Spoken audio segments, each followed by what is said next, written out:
Time to talk about correction.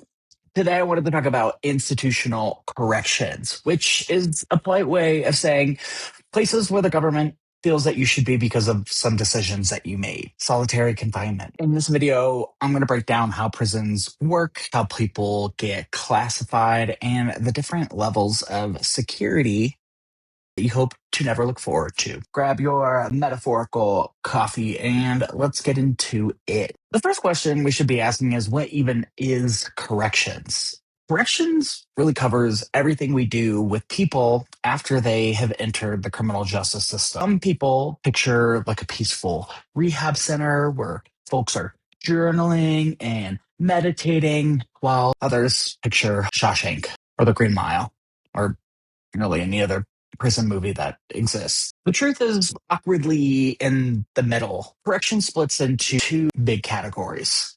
We have institutional corrections, which deals with jails and prisons, facilities with bars and fences that basically say, you live here now. The other is community corrections. This is where people are serving their sentence in the community.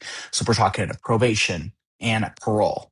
Supervision, but just in the community. Today, we're going to be focusing on the institutional side. Let's start with the basics jail versus prison. If someone is convicted and the judge decides incarceration is necessary, they could be sent to either a jail or a prison. So, jails, they are short term, they are run locally, and most people in them are pretrial. That means they haven't been convicted of anything just yet. They're just waiting on the system. And the system has the punctuality of a friend who says, I'm 5 minutes away, when in reality, you should just go ahead and build a new life without them. People end up sitting in jail because they can't afford bail. Their case is pending or they're waiting on processing. It's like a delayed flight, except for the airport charges you about $100 a day.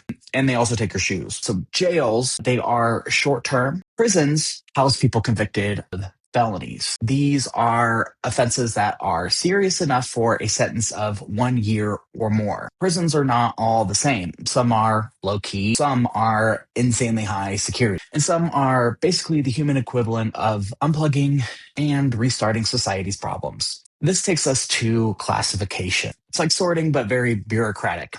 Every person entering prison goes through a classification system. It's like a risk needs assessment on steroids. The system's going to look at things like how dangerous this person is, their escape risk, how long they're going to be serving, whether they have any gang affiliation, their mental, physical health status, and also their treatment needs. So in part, it's psychological, part security planning, and honestly, a lot of educated guessing. So if you ever go to prison, maybe don't fistfight the guards on day one. It will not help your classification. And classification decides where you're going to get housed, what privileges you'll get, and how much movement you're allowed. Also, what programs you can access. We have different levels of security for different types of prisoners. And most states have 4 security levels: minimum, medium, maximum, and then sometimes supermax. So let's walk through each like we're on a weird field trip. We're going to start with supermax prisons, the deep end. Supermax prisons are the most secure and most restrictive facilities in the United States. They're supposed to be for the worst of the worst, but how people end up there it varies a lot. If you're in a supermax prison, your daily life is going to include 23 to 24-hour days in a cell. There's no group programs, no educate, not even religious services. There's no yard time with other humans. Meals you can enjoy alone in your cell, and there is constant monitoring. It's the worst studio apartment, but with no Instagram bragging right. Many argue that supermax conditions are unconstitutional, psychologically harmful, and basically just awful. It's long-term solitary confinement. And honestly, they're not wrong. If you look at ADX, the federal supermax in Colorado, it's called the Alcatraz of the Rockies. It houses about 400 people, keeps individuals in extreme isolation, and only allows about 5 hours of solitary recreation per week. It requires a 3-officer escort at all times and almost no contact with the outside world.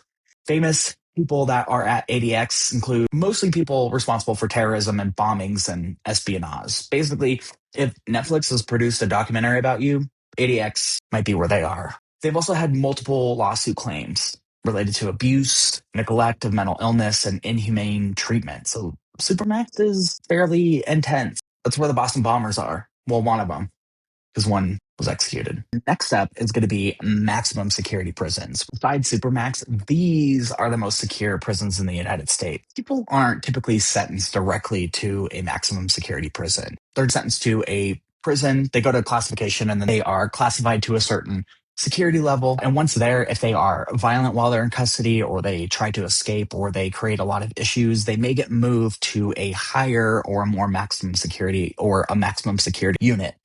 And some states have their own standard maximum security prisons, while others have a maximum security unit within a prison. They don't have a standalone prison, it is just a isolation unit within their facility. And typical features in a maximum security prison, you got your locked cells, you got your 23-hour confinement. There's like electronic doors that only open one at a time. You're going to have heavy surveillance. Usually there's armed guards in towers with razor wire, motion sensors, intense perimeters. It's the kind of security you would expect around nuclear launch codes, not someone who stole catalytic converters in 2006. Maximum security prisons should house people who are convicted of violent, people with very long sentences, like usually more than 25 years. These are individuals who are at a very high risk for escape, and they generally are disruptive in other facilities. So Alcatraz, before it closed in 1963, that was an iconic maximum security prison. But then there was a movie about people escaping, and they're like, let's shut it down, turn it into a museum. And if you've never been to Alcatraz and San Francisco Bay, it's pretty dope, but make sure you get your tickets in advance. If you're going to San Francisco and trying to show up on the day of, you ain't getting in that museum. The next level is a medium security prison. It's what most people think of when they think of prison.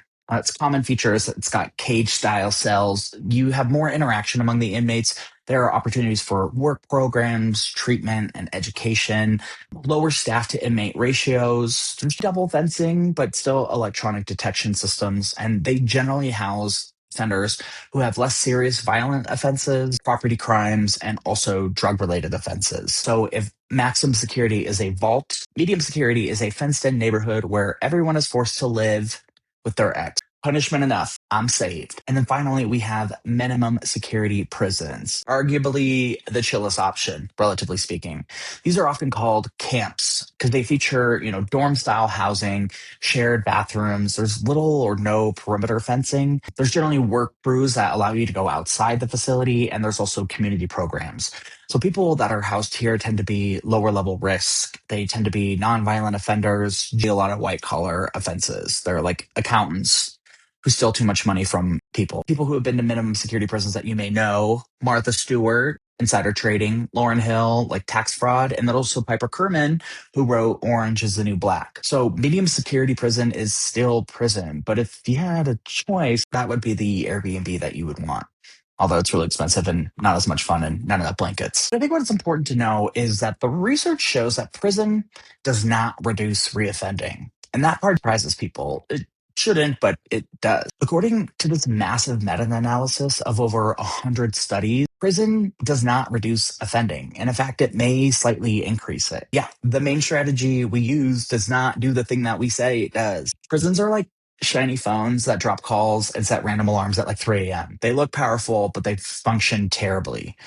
So why don't they deter people? They're supposed to be big and scary. Well, a lot of times because the certainty of punishment is low, most people adapt to life in prison. Prisons actually expose people to more crime and deviant criminals, and incarceration causes additional strain. So even when they get out, having a criminal record can also destroy future opportunities. And so going to prison connects you to more people that you shouldn't be around. And then when you're done, society doesn't really give you a whole lot of second chances. And so that reentry process can be complicated, especially if you have mental health or substance abuse issues. It makes reentry back into the community substantially harder. So when we think about institutional corrections today, we're really asking, are prisons built to change people or simply to contain them? And right now, the research shows that they are simply just government storage sheds. We lean towards containment because the research shows that containment alone doesn't improve public safety.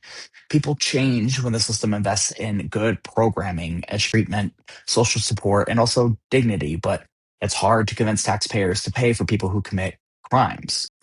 When systems rely on isolation, overcrowding, and fear, we're just going to continue to do what we've been doing for centuries, which is just mass incarceration. Corrections reflects the values of the society that builds it. And what we build is a lot about what we believe people deserve. But anyway, that's our journey through institutional corrections. And if you're thinking, wow, this topic is heavier than I expected, you're right.